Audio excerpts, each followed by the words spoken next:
Welcome to Waking the Kraken. I'm Wes Potts. And I'm Alex Kahneman. And Alex is back. I'm here now. All right. So we're going to start off. Do you have any news this week? I have news stories this week. I have some news this week. Okay, cool. Well, let's do the news stories then. Welcome to Kraken World News. For the first time ever, a man who was completely paralyzed from the neck down in a cycling accident has restored the use of one of his arms thanks to technology that interfaces with his Cortex, brain, with his brain. Okay. So he has to think about moving his arm, and this robot, which is like an arm, like a robotic arm that lifts his arm for him and puts it in places, literally will just move his arm where he thinks it should be. Oh, that's cool. Yeah, and it's like really successful, and it's like apparently like a really big step forward into helping with, people in that condition, help them move again. Yeah, absolutely. Yeah. Well, we didn't get blown up last week. Obviously, the Singapore summit was going on between North Korea's Kim Jong-un and Donald Trump of the United States of America. Oh, yeah. There's both good things and controversies, apparently, that came out of it. Obviously, the good thing is both of the leaders seem to have got along to where they didn't want to blow each other up. Yeah. In my opinion, that's the best possible outcome. Donald Trump has been stated as saying that he's a very clever guy. He is very... he sounds like Donald Trump loves the guy. It sounds like it's his new best friend kind of thing, which is a detriment to the rest of the world because he also, within that same state, started like criticizing Justin Trudeau and other traditional allies. Yeah, I actually read something about that, and I was kind of, I kind of was like perplexed. I was like, where does this coming from? My thing was like, why Canada? When did they ever do anything to anyone? Exactly. It's like that's all I could think. Because I was like, these guys are like our allies, right? Like they've helped we share us. A border with these guys. Yeah. These are people that we should be nice to. Yeah, and they've been like fighting shoulder to shoulder with Americans in wars over the years. Yeah, I mean, you have to go back to the 1800s the last time we had an actual conflict with. Yeah, Canadians. Absolutely. And I think the thing is, even Justin Trudeau said something about it, where like he said something about we're very polite people traditionally and stuff like that. He's like, but we also try to get in layman's terms, he was basically like, we're not going to be pushed around on this one. He's also said things about Merkel, and obviously Trump is not a very big fan of the French president, it seems like at the moment either, which has caused cause of concern. It's still so early. The biggest controversy I heard that came out of the Singapore summit is tawdry at best, but still kind of one of those things that I do agree with the negatives on it, where Donald Trump saluted a general of the North Korean army.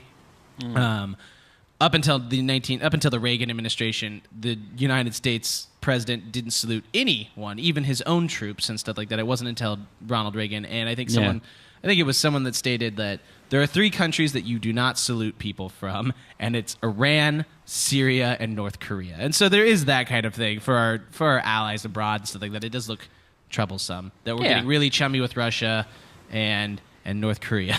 Yeah, well, we'll see what happens. Right. It all goes back and forth all the time now, it seems constantly. Like, right? So they've been excavating this site since last year. They found this the mass grave site for one of the largest battles in the Napoleonic Wars. Okay. And they have already uncovered something close to like 50,000 bodies. Which region of the Napoleonic Wars was it? Like, is it Spain? They kept referring to it as the largest the largest battle of the Napoleonic Wars. Was it Waterloo? I don't know. Probably Waterloo. I don't know. No, I don't. I just don't remember. I'm so bad at like You're writing fine. details down. It's cool. No, it's the story. I just thought it was cool. I'll find it and I'll link it into the blog. Yeah, stuff. I got it from livescience.com, where they have science news stories that are interesting. There we go. There's an easy place to find it. Obviously, E3 was last week. I'm going to talk more in depth about it probably later on the show and stuff like that. But the big titles that came out, among a couple of them, were games like Fallout 76, which seemed to be the biggest deal of the entire E3 conference. And then there was also Assassin's Creed has a new one called Assassin's Creed Odyssey, which takes place during the Peloponnesian Wars. We'll talk about that later. But that was totally. E3 was a big deal last week. So yeah, E3 was a big deal last week.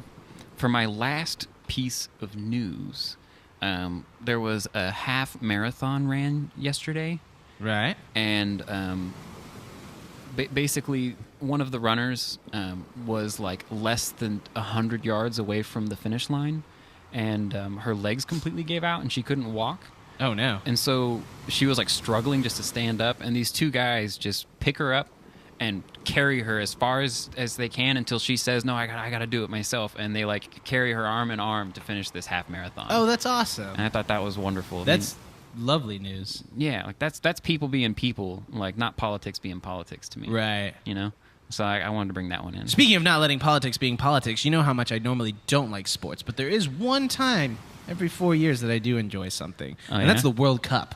And it started today in Russia. Yeah. And that's why politics are aside. With like a freaking 5-0 victory. Yeah, the Russians beat the hell out of Saudi Arabia today. Yeah, like they are not playing around, man. No. And Germany's in it, and since the United States is not in the World Cup this year, Germany is my default team, obviously, anytime the United States gets cast out. So go Germany. We're going to win this.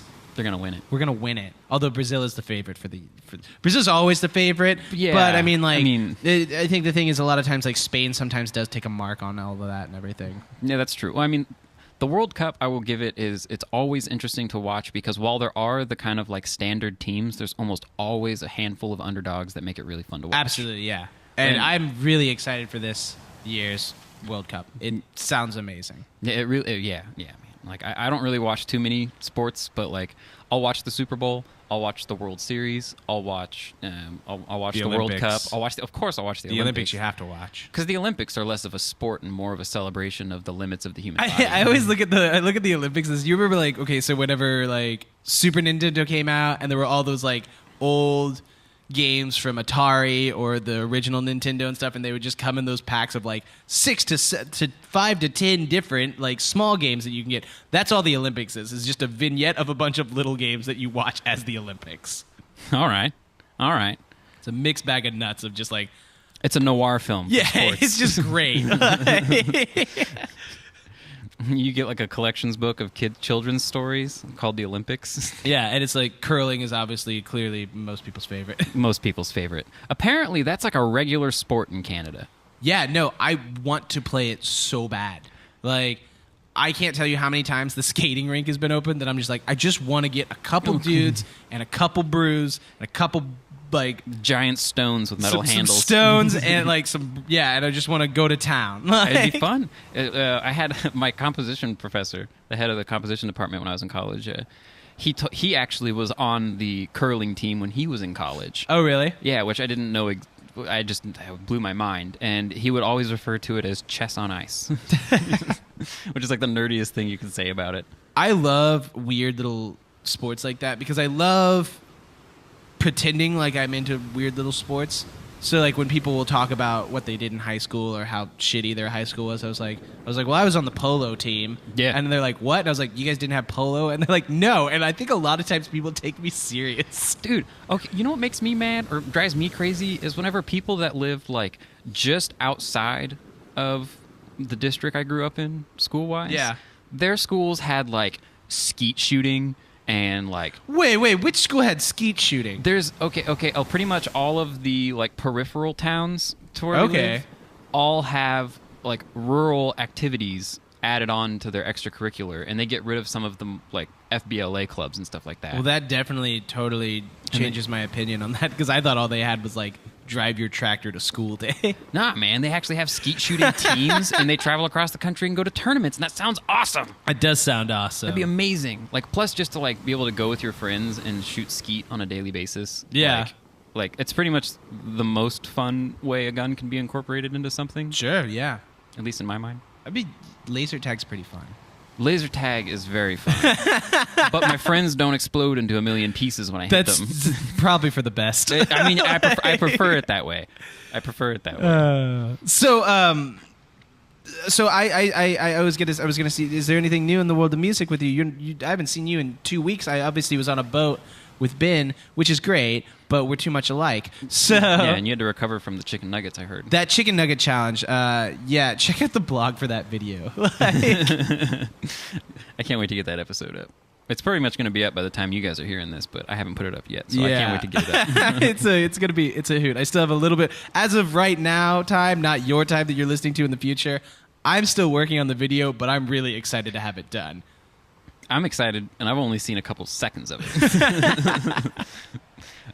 So I want to talk about E3 because Yeah, obviously that's the big one. For a pop culture podcast, video games are huge. Yeah. All right. You said Fallout 76. Fallout 76. What excited you about it? I didn't watch that presentation. I was very excited about. I think the thing. So I was really worried when I first heard about Fallout 76. I thought it was going to be an MMO, obviously, where there's just going to be a shitload of people crowding around certain areas in a Fallout universe. Right. The thing that I thought that was the best thing for me that they promised was the head guy who was doing the presentation said, we're not even going to have hundreds of people in each of one of these worlds. It's going to be a couple dozen people in each one of these worlds. So that still gives that open availability that everyone loves about the Fallout game, where it's sparse. Yeah. You don't really see people a lot of times. You can see people occasionally and stuff like that. I really love this idea. Yeah. I think the other idea is it takes place before any of the other Fallout games have ever taken place in the timeline. Yeah. So what I'm hoping is they take like the building from like Fallout 4 and they make it to where basically people just have to build up their own city structures and everything like that. So you can get like player-made giant towns and stuff. That's awesome. That's because that's where people want to like incorporate. I did watch watching kind of like an E3 highlight. I saw a clip where they were showing the like normally the tool workbench that you have to go find. Yeah. At a place is like something that packages up. It's something you can just place wherever and start building. And I was like, that is exactly what Fallout 4 was missing. Was I hated having to go back to the same towns that were already pre-decided. I always wanted to be like, this area is so open. I just want to build stuff here. Now, the one thing I was really sad about was 30 minutes after that whole shebang got announced, he announced that there was a special edition that you could get the Brotherhood of Steel helmet. Oh, what? It sold out 30 minutes after his announcement. That doesn't surprise me at all, dude. But there is still one, I think, that's available for the second special edition part, which is a map of the entire area, which it takes place in West Virginia. Yeah. Which will be really cool. But when you turn the lights off, it glows in the dark, too, and looks just like a Pip-Boy. That's awesome. I know. I'm super excited about that. That's super cool, dude. Those guys are really, like, hitting a stride right now, Bethesda, I mean. Yeah.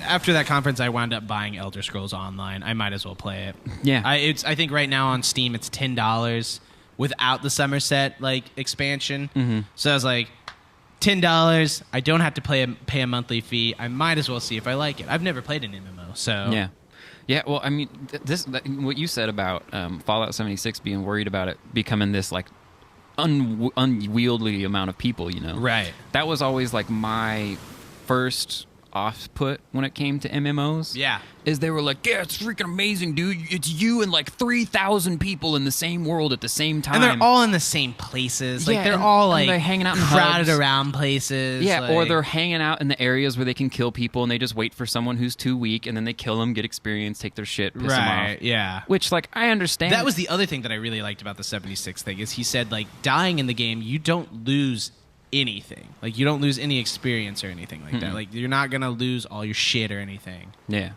I mean that's gonna happen now. Like if there's other players and any one of them can come up at any time and kill you while you're playing, like that is an unscripted event that could potentially be so overwhelming it would break the game if you lost all of your shit. People would stop playing. Absolutely, yeah. Yeah. So which by the way, Bloodborne, Dark Souls, that was another big one for me. Right. Sekiro. Oh, yeah, I heard about that. So, I've been like... Oh, one more thing before ahead. we go to something else on Fallout. The one thing that I also like about it is obviously they have personalized monsters for this particular world of West Virginia. Nice. Because it's new.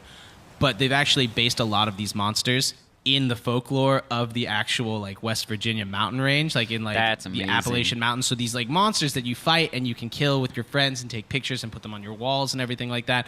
They're actual creatures of folklore that come from the Appalachian Mountains. That's awesome, dude. I mean, for those of you who don't know, the Appalachian Mountains and the folklore that comes from them is basically the like basis of all traditional American folklore. It's some of the best, especially like the horrific like monster parts and stuff like that. It's they look, the creatures they showed some of them, they look amazing. Like, and plus, like if you go and listen to like some of them like Appalachian folk music recordings that were made by like the guy going to the Appalachian Mountains and getting people who only know how to sing the song rather than read music sing it to them. Yeah, like some of those songs are so powerfully like indicative of like the American musical sound that it's like you can almost trace back like the real blossoming of American culture just back to the Appalachian Mountains and the people that lived there when we were really trying to overtake. And I love that.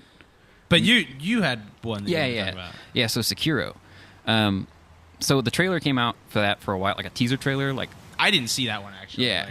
So they didn't tell us what the name was going to be whenever they did the teaser trailer, but basically all you see is what looks like a bone with this like rope thing twisted around it, and it gets taut. And you can see paper in the background with like chisel marks and a chisel, and it's like clearly Japanese text. So for the longest time, everyone was trying to figure out what the fuck we were looking at. Right. But basically, what you were looking at was the main character loses his arm at the beginning of the game. Yeah. And your arm is a multi-tool. But it's like designed as like what a multi-tool made in feudal Japan look like. That's cool. So it's a bone arm with chains and things like that, and you use it as like a grappling hook. You can also attach an axe to that hand, and you can also switch to like a kind of like what looks like a big hat, like fan hat. Yeah, but it's like a metal hat that you open up and use as like a shield because there's not really shields. That's really neat. And they're really like, but the thing that makes me excited about it is, I thought Dark Souls were some of the most innovative, like, you know, open world games that had been made when they were coming out. And then when I played Bloodborne, like Bloodborne, I watched you and Kaylee play Bloodborne and stuff like that. And like that one really took my breath away, and really like I feel like that game was them really hitting a stride.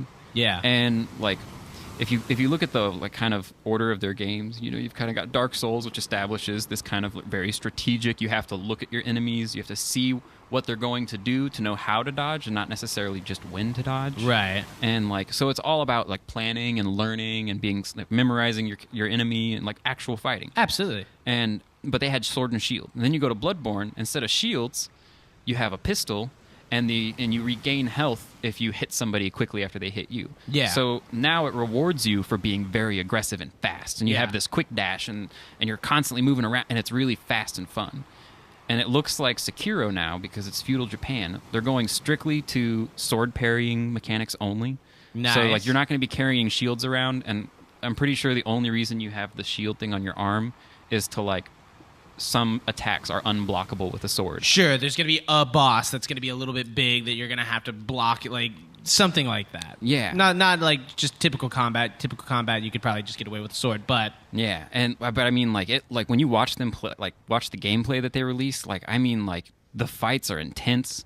It's like they're parrying swords, and it's like so you have to know when to parry and when to attack, and you have to learn all these things. It's like a totally like they've really freshened up the fighting mechanic, which is what I was looking forward to. Yeah. And also, if the leaks that were partially correct continue to be fully correct, it's going to be an expanded universe thing to the whole Soulsborne universe. Nice. Kind of like how Bloodborne isn't a Dark Souls game, but they have a character that just links the universe. That crosses over. There's one Japanese character called Yamamura in Bloodborne, and he didn't show up until the DLC, and he tells of the different weapons he used in a Far East land. Okay. And so, and you know, and things like that. He just like talks of like how things are different. So like that in my mind, since they use that same gimmick to let people know about Bloodborne by having one of the Victorian people randomly show up in a DLC and talk about Yharnam, or at least what we now know as Yharnam. Right. I don't know. I'm like, I just can't like get over those like Bloodborne still, and the way the lore works. It's like no other game I've ever seen, at least with how the story is told. Right. And so I'm excited to see a game set in feudal Japan. One that's based on actual historical events, but then also filled in with supernatural holes. Yeah. So, like, you're going to be learning some real stuff while playing fake stuff. And, like, they added a vertical element to the game with the grappling hook, which has never been there. Cool. So it's more like Assassin's Creed. Yeah, I don't know, man. Like, and speaking of Assassin's Creed. Yeah, let's move on to that now. Assassin's Creed Odyssey. Yes. It's the exact thing that I wanted right after seeing us go to Egypt. I wanted ancient Greece. And I got it. In fact, in this one, you're able to play as a male or a female. Both of them have two different paths. They are the grandson and or granddaughter of Leonidas. That's cool. And it takes place during the Peloponnesian Wars. So Greece and Athens are at each other's throats, and you play a Spartan who is an assassin. It sounds interesting. Yeah. I'm really excited to see how they go, but the world that they've built around it just has like So you can definitely tell the world of the gods is bleeding into this because they just have statues everywhere. There's like one like side of a rock that you have to pass through, like you get to walk underneath, and it's just Atlas holding up this giant mountain. Yeah. And then they've got like, I think my favorite scene that I saw with any of the stones that were carved of the gods was Prometheus. Okay. There's a giant Prometheus with a giant like vulture that's eating out his intestines, but he's shattered and stuff like that. It looks beautiful. Interesting. So it looks really cool. I need to look more into that game. Yeah. Honestly, like I haven't actually had a lot of faith in Assassin's Creed until they did the Egyptian one. I wanted them to go back. I thought they were going too weird for the longest time. Yeah. And then like I love the Egyptian. I love learning about the backlog of all of the Assassin's Creeds. I do know that the last thing that everyone wants is another one that's not Japan. That's what everyone wants is a Japanese Assassin's Creed. But yeah, where you run around as a literal white ninja. Yeah. Like, I mean, come on. The game's set up. Well, here's a question for you. This was something that worried me whenever I heard that they were coming out with another game. They're doing the year-to-year thing again all of a sudden. Yeah, they are. Because they took a couple years break doing the last one for Origin. Egypt, for Origin. And you can tell they took their time and did it right. Do you feel like, from what you've seen, that what's going to happen is they're going to use the new Egyptian kind of format to do a yearly release thing in the future, or do you think that maybe this was just like a... From what I heard, when it came down to Assassin's Creed Odyssey, is in Quebec at Ubisoft Studios Quebec, they had two ideas for what they wanted to do as a successor to Origins. And as soon as like they started, like basically when they were halfway done with Origins, they started working on this other concept. Okay. So it has a little bit more time retrograded into it. I don't know what the other idea was, but obviously Odyssey won out. And it looks pretty cool because you now have a boat, like a naval fleet kind of thing too, which is really neat. That's rad. So it kind of takes a lot. I think the way that I looked at Odyssey is it looks like the ancient Greece version of Black Flag, and I really like that. I would, when they had the one that was set during like the Revolutionary War, and you were in the Native American. 3. That was the third one. Yeah. Yeah. I have trouble with that. The titles, I mean. Yeah, they didn't start getting titles until like Black Flag, I think. Yeah, I think so. Yeah. Well, because they did Assassin's Creed 1, and then they did a bunch of spin-offs. Yeah, well, they had Brotherhood and stuff like that, Yeah. but that was still Assassin's Creed 2, Brotherhood, Assassin's Creed 2, I think. Oh, that's right there, yeah. You're right, that. you're right. It was the Enzo trilogy. Yeah. Yeah, so... Or Enzio. I forgot what I was getting at now. 3. Revolutionary War. But yeah, the Revolution... that was the one that whenever I, like... Because I was really into Assassin's Creed, and that was the one where I was, like, 2 hours in, I was like, I've played 300 hours of this game before. Yeah. Over a course of a couple games now, and I'm now 20 hours into this one, and it feels like the same experience. It just looks a little different. I didn't play any of them until 4. And I think that was the best thing that I ever gave myself. Yeah, that was probably a good idea. Is the fact that I played the one where you could do all the things as the assassin and also sink boats for hours on it. Yeah, right. Right. Speaking of that mechanic, though, too, there's another one. I think it's called Skull and Bones, and it takes the same mechanics as the Black Flag game, where you just sail around. Except this one, you have a fleet. You can play with multiple people. It's an MMO, but it's through a console, and you can play. You basically have a fleet. It's you and your buddies. Each of you have a certain boat, and you have to go raiding in the Indian Ocean, like along like the Portuguese spice routes and everything, which sounds really neat. That sounds a lot of fun. I'm really interested to see like what other parts of history they're gonna really be willing to explore and kind of open up. Oh yeah, because I guarantee you, for a lot of people, Michelangelo, Leonardo, and and Raphael were Ninja Turtles until they played Assassin's Creed and were like, oh, they're all these famous painters. Right. Socrates shows up in Odyssey. Yeah. Oh, that's cool. So yeah, that was neat. Yeah. Like he presents dilemmas to you and stuff in Odyssey. No, well, at least they're not going to have you have to assassinate Socrates. I mean, you might actually wind up having to eventually kill him. That'd be hilarious. But yeah, so that was my E3 experience when I saw all those things and stuff. Man, I was really excited about E3 this year, and honestly, between Fallout 76 and Sekiro, like, I'm happy. Yeah, like because those two games are going to be so much content, and there was one thing that I forgot to get about with Sekiro. So in the Bloodborne and Souls games, The only way you do multiplayer is you leave notes on the ground that other players can read. If you die, they can see a tombstone where you died, and if they click the tombstone, they can see a phantom of you like the last 5 seconds before you died, so they can maybe get a hint of a monster or something. Right. Or you can ring what's called a bell, or it's different in each game, but you can summon a friend. Yeah. But whenever you summon a friend, you are also allowing someone to invade your world, which means some random player can come and be a bad guy that can kill you. Oh, okay. Interesting. And so that's mainly how multiplayer worked, which was fun because you would only ever have to fight one other person at a time typically. Right. But at the same time, there's a bunch of people who just geared their character towards coming in and one-shotting people. Yeah. Dropping into the map, seeing you, hitting you once, and then you're dead, they leave. Yeah. And, like, that gets old. Right. So the way they're going to fix it, and which I think is ingenious, for Sekiro, they're still going to have invasions, but instead of being invaded by another player's character, that player is going to take over one of the monsters on the map with some slight upgrades. That's cool. Yeah, and so they'll literally just be a harder part of the world now that moves without AI.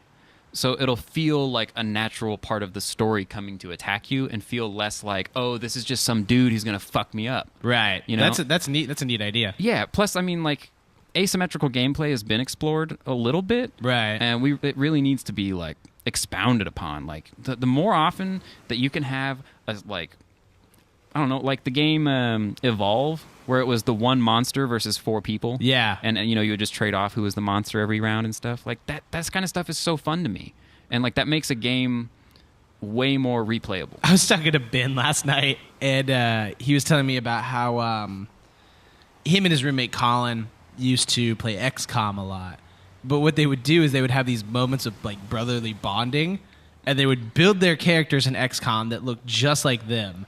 And then they would go on this whole campaign, and he's like, eventually we would be drinking every time we, like, did something. He's like, so one of us would die. And he's like, and then you get to go look at, like, the hall where, like, all the people that, like, you played had died, and there's just you on the wall, and it just felt really weird. That is weird. I was like, that's a very Ben thing to do, but I was like, that would be super sad. Like, I died. Oh no, it's me. This is why I didn't join the Marines. I'm not even alive in my fantasy world. So this week I did see Hereditary. Let's talk about it. The new, most terrifying film. I absolutely loved it. I cannot praise that movie I talked about it for 4 hours after we saw it. Like, it's all that I could think about. Yeah. It was phenomenal. It is very much like this weird King in Yellow, Rosemary's Baby, Exorcist, like, thing all wrapped into one. It's wonderfully shot. It's by the guy who did The Witch. Yeah. And The Witch was phenomenal. The Witch was really underrated, and, like, I was so into that movie and about, like, the real, like, I wouldn't say subtle theme, because I don't think a lot of people got it, but the theme of, like, the independent woman being the scariest thing to the family. Right. You know, and her becoming an independent woman at the end, I thought was such a cool kind of undertone about the time that makes the movie extra scary. Oh, yeah. Basically, when people asked me what The Witch was like, I was like, take the pilgrims and ask them what the scariest thing they can imagine is. Like, and that's it. Like, it's not scary. It's not supposed to be scary to you. It's supposed to be scary to what a pilgrim would be scared of. And then there's some terrifying aspects because it's something that's hardwired in humans. Hereditary has this, like, fear of psychosis that is wonderfully entrenched in it. And you have no idea where it's going to come from, how it's going to come.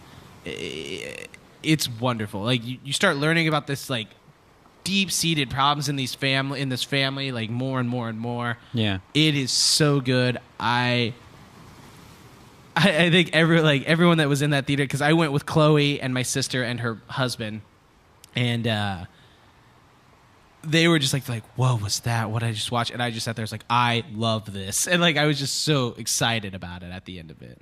Well, Kaylee has been, like, bothering me since she saw the trailer like a couple months ago about, like, we gotta go see this movie. Yeah. It's by the person who did The Witch. We gotta go see this movie. You have to go see that movie. Yeah, and, like, we were gonna go see it last week, but we just never got around to it. So I think we're gonna try and go see it sometime maybe this weekend. Yeah. Within the next week, because I'm not normally one to go see a horror movie in the theater because like other people kind of take me out of it. I was in a packed audience, and I still had an enjoyable time. But this is one that I like. It's being hyped up so much that it's like I need to go see this in a theater. I need to have that experience, and then I'll watch it at home later. Yeah, and, like I want my first experience to be with a group of people. To be fair, I went and saw The Witch in theater, and then the day that I went to go see The Witch, no one else was in there. It was just me. It was the first day it opened, but I went and saw it at noon. That's the way to do it, and dude. like there was no one in there. It was just me. So I got a private screening of The Witch, and it was wonderful. That's amazing. Dude, I watched a video of how projectionists put IMAX film reels into an IMAX projector. Oh, yeah. That's amazing, dude. Holy shit. I got to actually go behind the stage of the one, like, down in, like, what was it? I think it was in Orlando or something like that. I got to go behind the scenes and see them, like, change it out. It was cool. Yeah, and like just I don't know, like there's a video on YouTube that is just a guy who literally is like, I'm just going to show you everything I have to do and talk about it, and it's like, this is so. I had no idea that the film was so big, and I had no idea that like the film rolls were so big, and it's like now I understand why like every IMAX I went to for the first several years was just showing like 45-minute movies, because how the fuck are you going to fit 2 hours? Yeah. You wouldn't be able to carry that. Well, that's like, what was it? I think Dunkirk, instead of taking all that money and investing it into 3D, they invested it in IMAX. Yeah. Because that movie was phenomenal on IMAX. I went and saw that in IMAX. And that, like, the amount of, like, detail that you see in that, coupled with, like, the sound and stuff like that, just puts you in this, like, weird zone. It was very shocking and stuff. That movie is one of those stories that every time I like catch a glimpse of the movie now, or I'm thinking about it, all I can think is, where was this story in my life when I was a kid? Like Dunkirk? Yeah, because I mean I understand that it's not an American story, and that's probably why I didn't learn about it in American history. Yeah.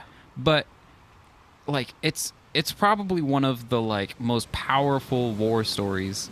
That, I mean, it's not even about the war; it's about those people. Oh, I think that's the thing. It's about duty. Yeah, and which makes about, it really interesting. Yeah, like, and like even the like the soldier just like constantly like saying, no, you got to take me back, and he's just like, no, we're going. Yeah, like, and it's just like, yeah, like there is a certain like duty is something that I'm not in the military. Or I'm not familiar with like duty is in terms of like fighting for my country because I've never done it. Yeah. But like duty for my friends, like knowing whenever I need to do something, regardless of what's going on in my life for a friend who needs me, that's like duty to me. And like that's like a huge lesson that I got from that film is like, like it's duty can be applied to anything.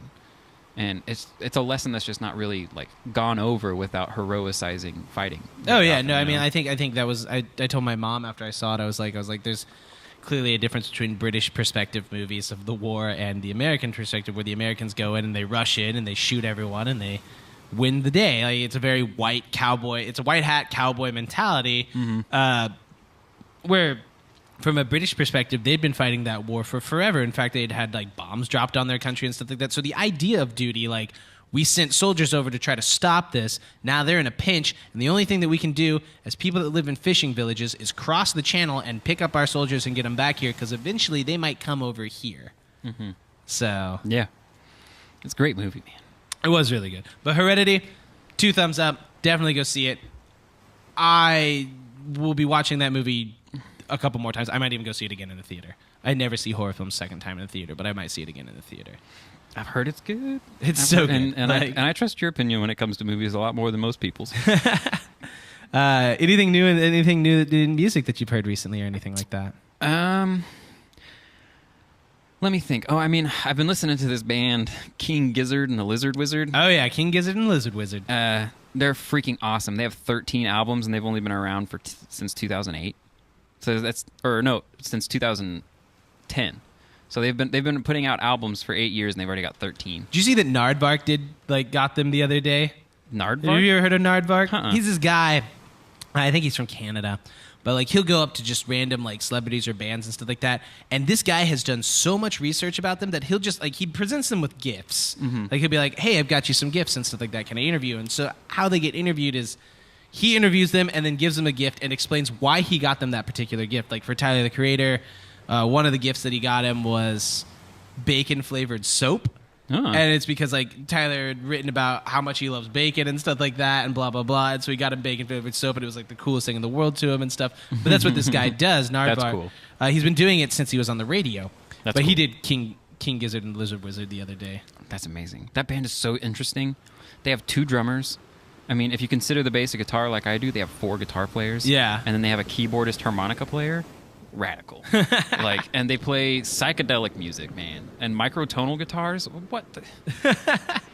They're a crazy band, and like there's so much music to listen to and explore that I'm just kind of stuck on them right now. Oh yeah, no, I listened to him I was listening to him the other day when I was working at the hookah lounge. Yeah.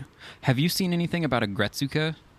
What's that? Okay, so it's a new anime on Netflix that just got released called Agret Zuko, AGGRETS or Agret Zuko, sorry. Yeah. SUKO, Agret Zuko. And it's made by the guy who designs Hello Kitty. Okay. So it's this little fox character that like works in an office. Okay. And it's a female. Yeah. And so she's like getting, her boss is like, you need to bring me tea because that's ladies' work, and says shit like that to her. Right. And it's like basically just saying everything that's awful about being a normal human being. And this girl is just really nice and quiet the whole time. But then it'll randomly cut to her death metal screaming songs because she's in a death metal band at night. And she gets out all of her rage doing that. And it's awesome, dude. I do need to see this. This sounds really interesting. I actually just watched something on Hello Kitty the other day. Yeah. By the way, Hello Kitty is pretty kind of impressive. Like, that was like product placement without even having a real product. Yeah, no, did you watch the what is it, the series on Netflix, the Toys That Made Us? Yeah. Hello Kitty is the season finale of the second season. I didn't see that one. Yeah, they've got, I think this second season is Star Trek, Hello Kitty. There's 2 other ones. I can't remember what they are. But they were really good. Oh, Lego. Lego was on it. My jam. That's the first one I watched, even though it's the 3rd episode. So... Yeah. Did you know that the Hello Kitty image has been like popularized since before like video animation cartoon stuff was really even happening? No. I fell asleep during the Hello Kitty one, but it originated in Japan and was like an idea for a cultural symbol that they could put on a bunch of things that would spread joy. Yeah. And so the whole design purpose behind Hello Kitty is actually about like trying to draw the most joyful colors and shapes in a picture. Okay. And that's Hello Kitty. Interesting. And then you plaster everything with just with it, yeah. Yeah, and then you've made a product that is literally an icon of whatever you put it on. Yeah. And it's amazing. And it's been around since before like TV was really popularizing doing stuff like that. Yeah, it reminded me a lot of, do you remember, okay, so it was like back when I was in middle school, and there was like the monkey that it was like the Paul Frank monkey or something that every girl had on their shirts and stuff. Oh, yeah. Okay. Yeah, the it looked just like Hello Kitty, except it was just like a monkey. It was just like a monkey, yeah. Yeah. Had the big old wide mouth and like it was crazy. I forgot about that one. That one was around for a while. Yeah, that one was a big staple. I think it's still around technically. Oh, I'm sure it is. I just haven't seen it. Yeah, it's just not as popular anymore. I know. Gudetama has taken over now. Just like Von Dutch. You remember all those Von Dutch hats that people like Ashton Kutcher used to wear and stuff like that? Dude. Now they were like really popular. Gosh. I forgot about that shit. Dude, Ashton Kutcher is a strange person. His life has been so interesting. He's been doing a lot. What was it, last year? I think he had like a meeting in front of Congress about child like sex trafficking and stuff like that. He's a foundation for it and everything like that. He's an interesting dude. Yeah, and like he's a very interesting guy. Like I feel like a lot of people just kind of think, oh, fucking Calso from that '70s show, he's an idiot. Yeah, and it's like, well, no. Like I mean, The Butterfly Effect, probably not one of the most wonderful movies the first ever. one was fine, but like it was still cool. I feel like he did a good job in it, especially going from fucking Calso to. I mean, I think his biggest like problem is he's on the ranch now, right? And that's just a garbage fucking show. Even Sam Elliott couldn't save that show. Yeah, I tried watching that show. It was almost funny. Yeah, it was definitely like, I think I watched an episode or two and I was just like, this is awful. Yeah. I think I did the same. It's like Disjointed though too. I hated Disjointed whenever. I never watched Disjointed. Netflix isn't very good at doing classic style sitcoms, I found. Well, that's because I don't think the world wants classic style sitcoms anymore. Yeah, probably not. Like, I think sitcoms worked really well for like cable television, which was like and at that time was more like a stream. If you want water, you have to go to the stream, so you have to change the channel, and then the water keeps going. You don't get control over when it starts. Yeah. And now you can just watch the beginning of something whenever you want. And like, so like sitcoms, I felt like were kind of like comedy filler. Like, let's put a nice late night sitcom on so we don't have to really think too hard about a good show. I don't know. I mean, like, obviously, like, people still watch Friends and everything like that. I think the idea is, like, now we're in a vacuum right now where we don't have an innovative one. So, like, obviously, take New Girl, for example. Like, a lot of people hate New Girl because they don't like Zooey Deschanel, and I don't really care. You don't watch New Girl for Zooey Deschanel after, like, the first... You get interested in it because she's in it, but then you watch it for Winston and Nick and Schmidt and Coach. Yeah, really. But the thing is, I was watching something on that, and it was they were talking about how the reason that sitcom, which is filmed in a relatively classic sitcom mentality, was so successful was because people in our generation, millennials, really latched onto it because it came out in like 2011. It was still the height of the recession. It was this era of not knowing, because obviously millennials had the different crux of the recession happened, everyone's poor, they have to work multiple jobs. College didn't really work out like it did for our parents and everything like that. And so there's this era of post-college, pre-settling down, where you hang out with your friends a lot and you do these silly things. You're kind of this like weird man-child kind of like idea. And that's where it came from, the adorkable mentality and everything. Yeah, totally. And so like... and that works really well because you can be as silly as ever. You can be even childish because it's explained within the show. Yeah, exactly. But now we have, like, since that just ended this year with them growing up and becoming adults and going into the world, now we don't really have anything like that at the moment. Obviously, the other sitcoms that are on the air are Big Bang Theory, which really is stupid. Yeah, I think that one was a victim of, like, they had a bunch of really cool ideas, and then it was too successful, and they didn't want to stop, and so they just kind of like had to start putting it together like a little bit more haphazardly. I watched something the other day that I agreed with really well because I was like, someone posed the question, why is the Big Bang Theory so like why is it still on? And I guess the best idea for the Big Bang Theory that I found was, have you ever listened to the joke setups? They're awful. Oh, like, yeah, dude. Yeah. They're like, if you take the laugh track out, it exists on the idea that you just laugh because it's mumbled nonsense because you don't get it. So, like, they'll set up a question, like, they'll be like, why did I fall in the shower? And then someone else will be like, well, and they'll give a long explanation about, like, how slick it is because of dexterity and, like, velocity and all these other things. And they'll do this really scientific answer. And if you're a scientist, you'll think it's really funny. But most of the people that watch that probably aren't scientists. And they do this with everything. Yeah, they totally they do set that. up a joke, and the punchline to the joke is a highly explained answer. Yeah. That can be funny to a very small niche group of people, but for most people, they just laugh because they're like, I don't get it, they're nerds. Yeah, right. Or maybe it's because it's a show called Big Bang Theory and is about science.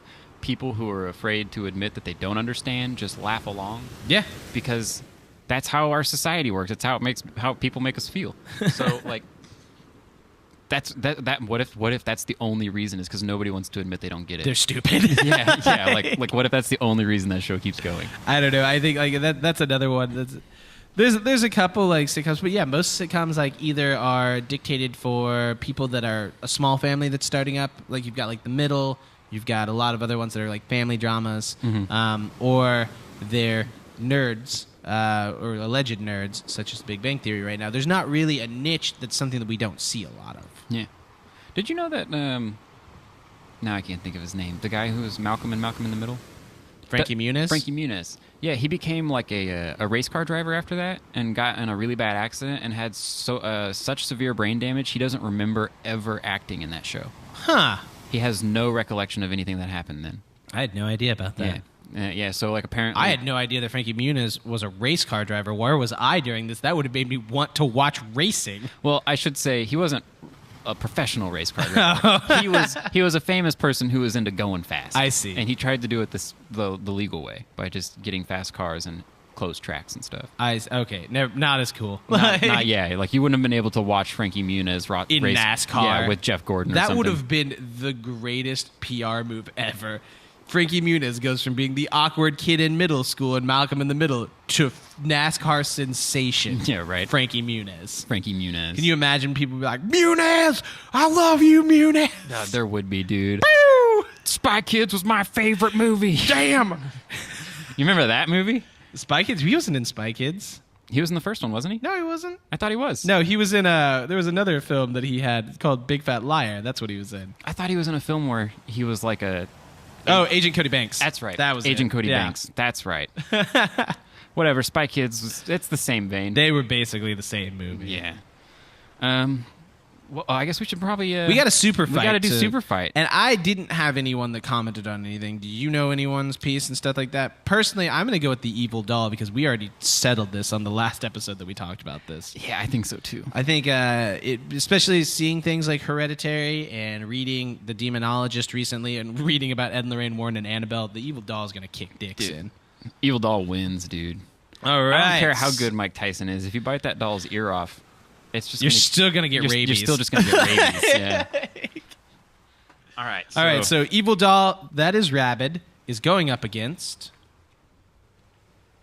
Child... Uh-oh. Not just child. Oh, come on. Child beauty pageant queen. Oh, we This got could an be evil interesting. doll and a child beauty pageant. These are like bread and butter. We're setting up a horror movie. This is a great horror film. Can stretch like rubber. Ooh. I don't know if that's going to help you with the rabies It might not help you with the rabies. or the possessed. It might help you with it. If you can stretch like rubber, like you could probably have like a bite and then just stretch it out to where it's going to be so thin you can't do anything. Oh, that's true. So, Yeah, fantastic. Mrs. Fantastic. yeah. Mrs. Fantastic. Or pageant, flow like pageant elastic. queen. All right. So we've got Evil Doll as Rabid versus Child Beauty Pageant Queen. And she can stretch like rubber. Yeah. Stretch Armstrong. Stretch Armstrong, but the girl. All right. So please tell us who you think would win. Yeah. Comments. Just blow up all of our social media with everything. Yeah, it doesn't matter where Waking the Kraken is. If you can leave a message there about who you think would win, leave a message. And if you don't start messaging me about this stuff and you've listened to this episode and you listen to all the other episodes, I'm just going to start picking the dumbest one to win, and you're going to be sorely disappointed. Yeah, and then whenever we have the World Championship, It's just going to be stupid. That'd make me not watch the World Cup. Yeah, I would if it was just like stupid teams. Yeah, if they were just like, well, we got... I don't even know what. I remember playing World Cup '96, and the worst team on there was like North Ireland. So yeah, we don't want the North Irish to win. Dude, I remember playing FIFA '98 on the Sega Genesis. Yeah, and you could turn off penalties, and it just became slide tackling people to get control of the ball constantly, and it was hilarious because every time someone got slide tackled, they would roll over, grab their leg, and their character model would just roll on the ground back and forth, holding their knee to their chest, going, and then they'd stand up. And it's just like, every time you get slide tackled, you have to like grip your leg and act like it hurt. yeah, no, that's definitely Soccer 101. That's Soccer 101. Yep. Well, thanks for joining us today aboard the ship. We're back on the Nautilus 2. Last week you were on the Esposito. Now you're on the Nautilus 2 again. Electric Boogaloo. Electric Boogaloo. Well, thanks for joining again, us. I'm Wes Potts. I'm Alex Kahneman. Have a good week. Definitely.